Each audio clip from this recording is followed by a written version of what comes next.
Balitang basketball naman po tayo nitong Martes. Nakaharap ng Barangay Ginebra ang LG Sakers ng Korea sa isang exhibition game dito sa bansa. Hindi man nakalaro, full support naman sa kanyang kupunan ang kababalik lang mula sa FIBA World Cup na si LA Tenorio. Ang balitang hatid ni Chino Trinidad. Maaga pa lang, pila-pila na ang diehard fans ng Ginebra para mapanood ng libre ang kanilang kupunan sa Asian Basketball Showdown kontra sa LG Sakers ng Korea.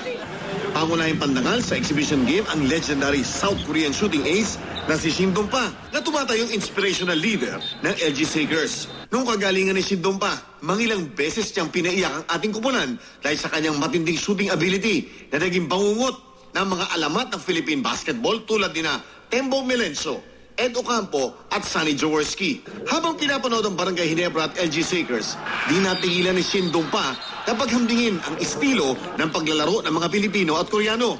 Ayon kay Shin, noon pa man ang mga Pilipino, ang unang nasa isip pag nakakuha ng bola ay mag-dribble. Samantala, ang mga Koreano, ang unang nasa isip ay ang makahanap ng posisyon para makashoot. 농구 시작할 때 골만 보면은 슛을 했거든.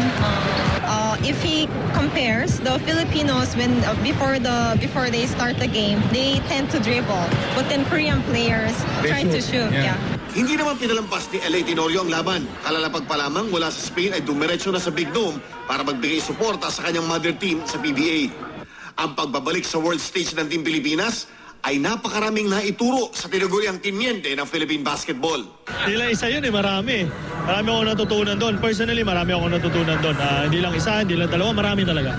But the most important thing is yung pagbabalik ng Pilipinas sa world stage. Gaya ni Jimmy Alapag, naipakita din ni LA na basta laban ng malakihan ay hindi-hindi mga kayaw ang maliliit pero matitinik na mga Pinoy. Sa laki ng puso talaga yan ng mga Pilipino. Laging palaban hanggang sa huli. Sabi nga namin, talunin na natin sa bilis tsaka sa utak na lang. Ganun na lang. Sa laki ng puso. Chino Trinidad, GMA News.